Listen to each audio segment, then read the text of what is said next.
மீண்டும் என்னுடைய பணிவான வணக்கங்கள். நான் இன்னைக்கு ஆக்சுவலாக எதுவும் பேச வேணான்னு தான் நினைச்சேன். பட் ஒரு முக்கியமான ஒரு விஷயத்தை பற்றி இன்னைக்கு நான் பேசலைன்னா அது அவ்வளோ கரெக்டாக இருக்காதுன்னு எனக்கு தோணுச்சு. அதான் அது என்னவா இருக்குன்றது நீங்களே கெஸ் பண்ணியிருப்பீங்க. எஸ், நீட்டை பற்றி தான்.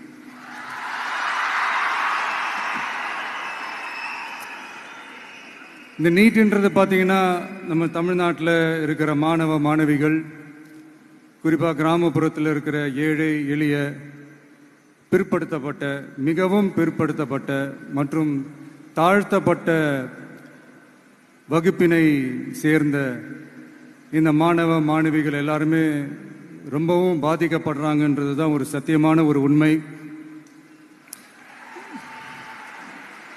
இந்த நீட்டை பற்றி ஒரு பிரச்சனையாக நான் பார்க்குறது என்னென்னா, ஒன்று இந்த நீட் இந்த மாநில உரிமைகளுக்கு எதிரானதாக இருக்குது.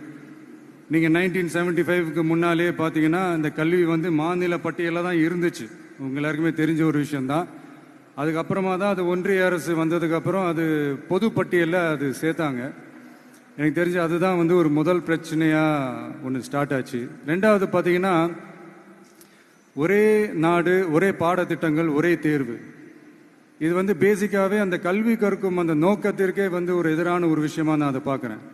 ஒவ்வொரு மாநிலத்துக்கு ஏற்ற மாதிரி அந்த பாடத்திட்டங்கள் இருக்கணும். இது நான் மாநில உரிமைகளுக்காக மட்டுமே இதை நான் கேட்கல. நீங்கள் பார்த்தீங்கன்னா அந்த கல்வி முறையில் பல்வேறு கண்ணோட்டங்கள், பல்வேறு பார்வைகள், டிஃப்ரெண்ட் பெர்ஸ்பெக்டிவ்ஸ்னு ஒன்று சொல்லுவாங்க இல்லையா, அப்படி அதுக்கு ஒரு முக்கியத்துவம் கொடுக்குற ஒரு விஷயமா அது இருக்கணுன்றதான் என்னுடைய பார்வை. Diversity is a strength, it is not a weakness. பன்முகத்தன்மை அப்படிங்கிறது அது ஒரு பலமே தவிர பலவீனம்னு சொல்ல முடியாது. இதில் இன்னொரு முக்கியமான ஒரு விஷயம் என்னன்னா, மாநில மொழியில் படிச்சுட்டு, ஸ்டேட் சிலபஸில் படிச்சுட்டு, என்சிஇஆர்டி சிலபஸில் தேர்வு வச்சா அது எப்படிங்க?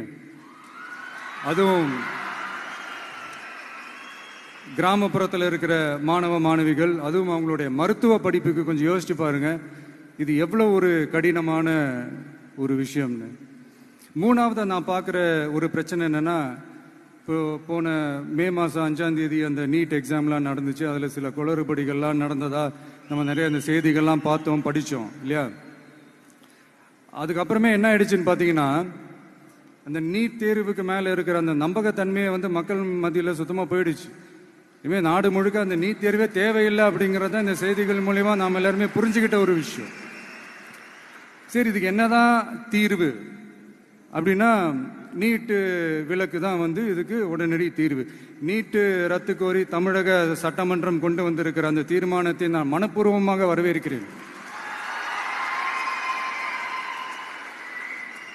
இதுக்கு அந்த ஒன்றிய அரசு அந்த கால தாமதம்லாம் எதுவும் செய்யாமல் தமிழ்நாட்டு மக்கள் அவங்களுடைய உணர்வுகளுக்கு மதிப்பு கொடுத்து இதை சீக்கிரமாகவே இதை சால்வ் பண்ணணும் அப்படின்றதான் இங்கே நான் கேட்டுக்கிறேன். சரி, ஓகே, இதுக்கு நிரந்தர தீர்வு தான் என்ன அப்படின்னா, அந்த கல்வி பொது பட்டியலேருந்து மாநில பட்டியலுக்கு கொண்டு வரணும்.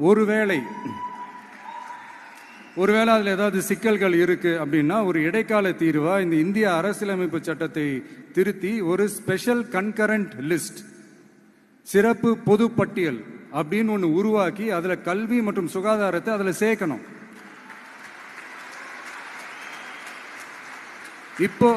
இப்போ இருக்கிற அந்த பொது பட்டியல் என்ன ஒரு பிரச்சனை அப்படின்னா, நீங்கள் அந்த துறைகள்லாம் பார்த்தீங்கன்னா மாநில அரசுகளுக்கு என்னதான் அதில் அதிகாரம் இருந்தாலும் அது முழுக்க ஒன்றிய அரசினுடைய கட்டுப்பாட்டில் தான் இருக்கு. அதனால மாநில அரசுகளுக்கு அந்த முழு சுதந்திரத்தை அது தரப்பட வேண்டும் அப்படின்றதான் இங்கே என்னுடைய தாழ்மையான ஒரு வேண்டுகோள். ஒன்றிய அரசு அவங்களுடைய கட்டுப்பாட்டில் இருக்கிற ஒரு சில இந்த மெடிக்கல் காலேஜஸ்லாம் இருக்குல்ல, எய்ம்ஸ், ஜிப்மர், பிஜிஐ, இந்த மாதிரி நிறுவனங்களுக்கு வேணா அவங்க அந்த நீட் எக்ஸாம் நடத்தணும்னா நடத்திக்கலாம். பட் இங்கே அந்த பிரச்சனை என்னன்னா, இது என்னுடைய ஒரு சஜஷன் தாங்க. இது நடக்குமா?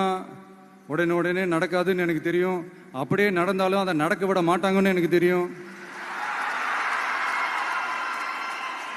ஸோ அதனால் இந்த சந்தர்ப்பத்தில் என்னுடைய சஜஷனை உங்ககிட்ட அதை நான் பகிர்ந்துக்கணும்னு ஆசைப்பட்டேன். இதுதான் என்னுடைய தனிப்பட்ட ஒரு கருத்து நீட்டை பற்றி.